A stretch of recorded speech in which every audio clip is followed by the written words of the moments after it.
굳이 간이 안 좋아서 이식을 받았는데 거기에 술을 드시겠다고 하시는 분들은 대체 무슨 생각이신지 잘은 모르겠는데, 가능하냐고 묻는다면, 여쭤보신다면 할 수 있는 대답은 하나죠. 내가 죽을 거하고 음주운전 하겠다는데 그거 말리긴 하지만 본인이 저희가 안 보는 데서 하면 방법을 막을 수 있는 방법은 없죠. 권하지는 않습니다. 근데 하나 확실한 거는,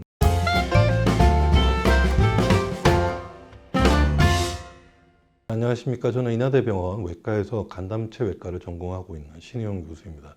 오늘의 주제는 간암의 외과적 치료에 대해서 질의문답을 갖는 시간을 갖도록 하겠습니다.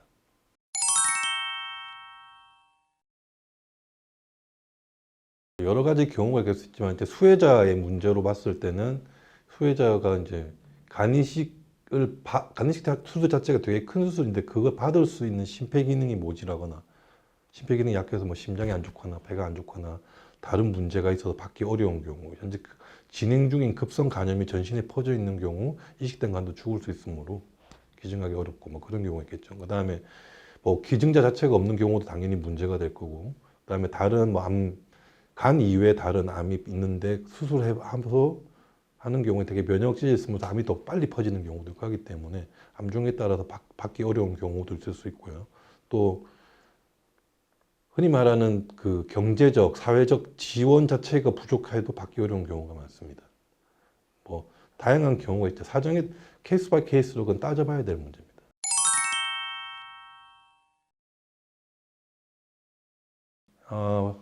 초급성, 급성, 만성 거부 반응으로 이야기합니다. 초급성이란 말은 워낙에 급성 거부 반응이 먼저 개념적으로 나왔고, 그 이후에 더 빠른 게 있어서 앞에 초자를 붙여버린 거고요. 초급성 거부 반응은 하필이면 이제 들어올 간에 대한 관련된 항체가 내 몸에 이미 만들어져 있는 경우, 즉 수혈을 자녀를 받았다던가, 여성분 같은 경우 출산을 하다 보면 자녀랑 피가 좀 섞이기 때문에 그때 만들어진 항체가 있다거나, 이전에 또 다른 이식을 받았다거나, 그런 문제 때문에 몸에 만들어진 항체가 있는데 하필이면 몸에 이식된 간이 그 항체에 반응하는 애가 되기 때문에 생기는 문제고, 되게 수술하고 수시간 내에 또는 수일 내에 발생하는 경우가 있고, 그 외 급성 거부 반응은 다른 뭐 면역적 문제 때문에 생기는데, 세포성, 혈관성으로 나누고 있지만 대개 수개월 정도의, 수주에서 수개월 사이에 발생하는 경우가 있고, 만성 거부 반응은 면역적인 문제 플러스 다른 저희가 모르는 원인에 의한 걸로 돼 있고, 원인은 자세히 말할 수 없죠. 없고, 그런 대개 치료가 좀 어려운 타입으로 있고, 가장 흔한 거는 그냥 급성 거부 반응이라고 알고 계시면 될 것 같습니다.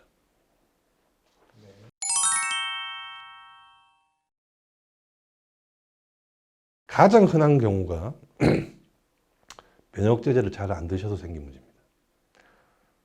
그렇기 때문에 약을 꼬박꼬박 잘 드셨으면 좋겠고, 그 외에는 본인이 어떻게 하실 수 있는 방법은 없습니다. 그리고 급성 거부 반응이 반복되다 보면 만성 거부 반응이 생기는 경우, 지양의 경우도 또 증가하기 때문에 면역제 치료는 좀 제대로 하셨으면 좋을 것 같습니다.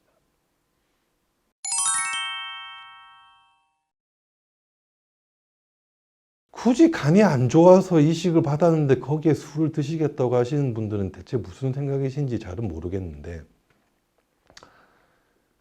가능하냐고 묻는다면, 여쭤보신다면 할 수 있는 대답은 하나죠. 내가 죽을 거하고 음주운전 하겠다는데 그거 말리긴 하지만 본인이 저희가 안 보는 데서 하면 방법을 막을 수 있는 방법은 없죠. 권하지는 않습니다. 근데 하나 확실한 거는, 예전에 내가 소주 2병 먹고 취했다면 취하는 느낌은 다르겠지만, 그러니까 간 자체가 받아들이는 능력, 간에 손상을 입는 건 예전에 2병 먹고 간이 다쳤다면 지금은 반병 이하에서 간이 손상을 입습니다. 본인은 이제 느끼지는 못하거나 예전하고 그대로네 하시는 경우도 있겠지만은 뱃속에서는 난리가 납니다. 그러니까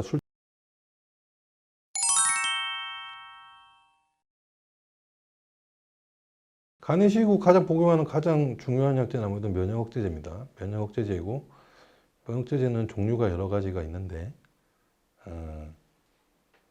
각 양의 이제 저희가 이제 약물 농도를 저희가 이제 보면서 되게 그 용량을 정해 드리는데, 약 자체가 부작용이 많습니다.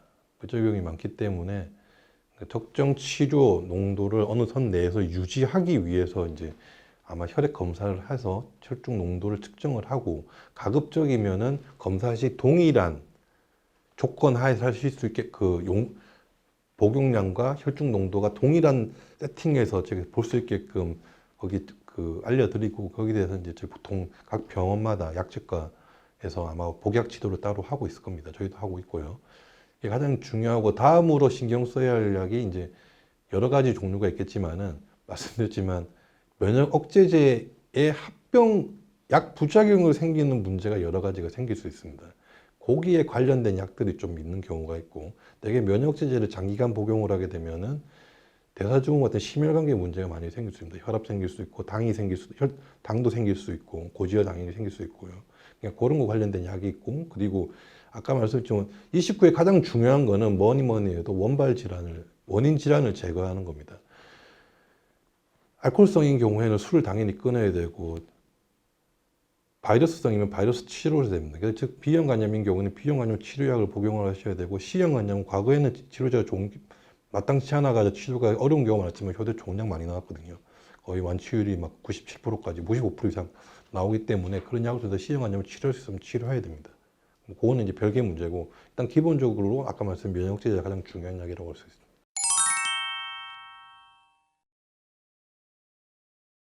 전 국민 이제 80년대 이제 초중반에 이제 B형 간염 전 국민 예방 접종이 시작되고 나서 B형 간염 유병률이 많이 떨어졌습니다. 되게 지금 전체 조사해 보면 40대에서 60대까지가 한 4% 정도 양성률이 30대가 2%대 10대는 거의 되게 낮죠. 그래서 그런데 최근에 이제 보면은 그러니까 우리나라에서 가장 흔한 원인이었던 바이러스성 간염 자체는 떨어지고 감소를 하고 있는 게 많은데 알코올성 간염이 많이 늘고 있습니다. 늘고 있고 또 비알코올성 간 질환에 의한 간암도 점점 생기고 있거든요. 그러니까 술을 안 드시면 좋겠죠. 끊으세요.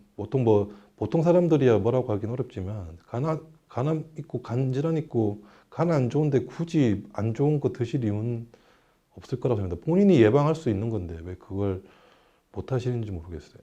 그리고 이거 제가 꼭 해보고 싶은 말이었는데 담배가 몸에 안 좋다고 TV에는 담배 안 나옵니다. 그런데 보통 의료인들이 모두 말하기를 비만 안 좋고 흡연 안 좋고 당연히 술도 안 좋다고 하는데 TV에서는 먹방하고 있고 요새는 음주 방송도 많이 나오거든요. 공중파에서. 그걸 왜 TV에서 그렇게 권유하는지 제가 그건 이해가 가지 않는 부분입니다. 안 좋은 거는 몸에 안 좋은 거 뻔히 알고 있고 내 몸이 그거를 지탱할 수 있고 내가 그런 능력이 있으면 뭐 드시는 것에 대해서 뭐라고 할 수는 없는데 그게 아니신 분들은 피하는 게 맞다고 생각합니다. 우리가 피할 수 있는 거는 본인 노력으로 피하셨으면 좋겠습니다. 간암이 재발률이 높습니다. 높은데 하지만 다른 말로 했을 때 또 간암은 다양한 치료법들이 많습니다. 보통 일반적으로 저희가 암 환자분들 수술하시면 수술, 항암력 치료, 그다음에 방사선 치료 되게 보통 크게 세 가지로 위주로 하지만 간암 같은 경우에는 뭐 경동 확색전술도 있고 그다음에 고주파 열 치료라는 것도 있고 다른 치료가 더 추가적인 치료가 있죠. 간암의 재발률이 높지만 정기적으로 검사를 통해서 초기 발견해서 빨리빨리 조절해 가다 보면은 언젠가는 좋은 결과를 얻을 수 있습니다. 그러니까 그런 걸 위해서 저희 의료진들이 되게 보통 단체로 같이 모여서 이야기를 많이 하거든요. 그러니까 뭐 병원에 꾸준히 다니시고 그런 꾸준함이 여러분들을 건강하게 만들어 드릴 수 있다고 생각합니다.